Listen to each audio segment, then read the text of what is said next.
Hi மக்களே, மணக்க மணக்க காரஞ்சாரமாக ஒரு சிக்கன் ரெசிபி செய்யலாம் வாங்க. அதுக்கு கடாயில் எண்ணெய் ஊற்றி பெரிய வெங்காயம், கொஞ்சம் சோம்பு, ஒரு அரை தக்காளி, கருவேப்பிலை, இஞ்சி பூண்டு பேஸ்ட் இது எல்லாத்தையும் வதக்கிக்கோங்க.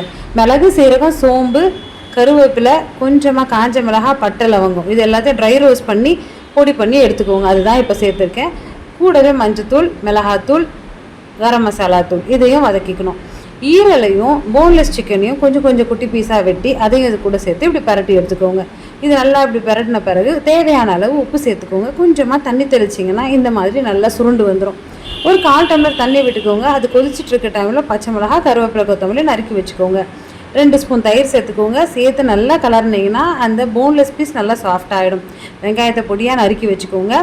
இது கூட இந்த கொத்தமல்லி, வெங்காயம், பச்சை மிளகாய் எல்லாத்தையும் நல்லா சுருண்டு வந்த கலவையில் போட்டு இறக்குனீங்களா சூப்பராக இருக்குங்க. சுட சுட ஒரு தட்டில் போட்டு மேலே பச்சை வெங்காயத்தை இப்படி வெட்டி பரிமாறுங்க. சூப்பராக இருக்கும்.